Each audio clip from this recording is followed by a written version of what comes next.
একজন সন্তান পৃথিবীর জমিনে আসার শুধুমাত্র কারণ হচ্ছে মা বাবা। কারা? মা বাবা। এই সুন্দর আসমান, এই সুন্দর জমিন আমরা দেখতে পাচ্ছি শুধুমাত্র মা বাবার উসিলায়। সেজন্য আল্লাহ পাক রব্বুল আলামিন মায়ের সামনে, বাবার সামনে কিভাবে কথাবার্তা বলতে হবে, কেমন ভাষায় বলতে হবে, কিভাবে বলতে হবে, কি সুন্দর করে বলতে হবে, আল্লাহ পাক রব্বুল আলামিনের গোলামির পরে সেটা আমাদেরকে মহান আল্লাহ পাক রব্বুল আলামিন শিখিয়ে দিয়েছেন।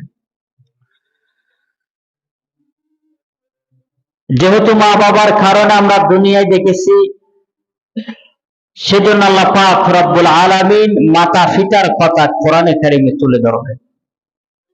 সেজন্য আমাদেরকে বিষয়কে অত্যন্ত গুরুত্ব দিতে হবে। গুরুত্ব সহকারে কোরআনে আল্লাহ পাক রব্বুল আলামিন যা বলেছেন, আল্লাহ রাসূল সাল্লাল্লাহু আলাইহি ওয়াসাল্লাম হাদিসে যা বর্ণনা করেছেন,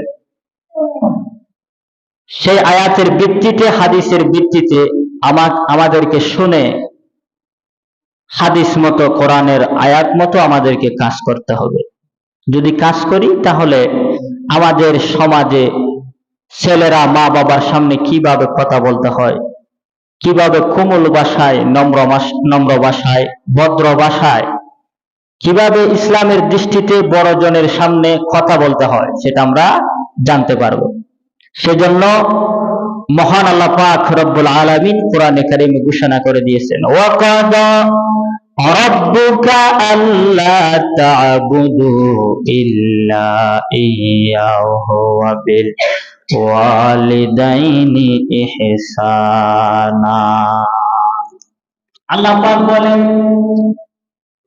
হে নবী আপনি জানিয়ে দেন, রাব্বুকা আল্লা তা'বুদু ইল্লা ইয়্যাহু ওয়া বিল ওয়ালিদাইনি ইহসানা। পৃথিবীর জমিনে মা বাবার কারণে আল্লাহ পাক রব্বুল আলামিন পৃথিবীর মানুষদের আসমানে বন্ধন দেখিয়েছে। সেজন্য প্রথম রব হিসাবে আল্লাহ আমি আল্লাহ পাক রব্বুল আলামিনের দাসত্ব করা লাগবে, আমি আল্লাহ পাক রব্বুল আলামিনের ইবাদত করা লাগবে। আমি আল্লাহ পাক রব্বুল আলামিনের পরে ইল্লা ইয়্যাহু ওয়া ওয়ালিদাইনি ইহসানা, মা বাবার সামনে ইহসান করতে হবে, মা বাবার সাথে সদাচরণ করতে হবে, মা বাবার সামনে ভালো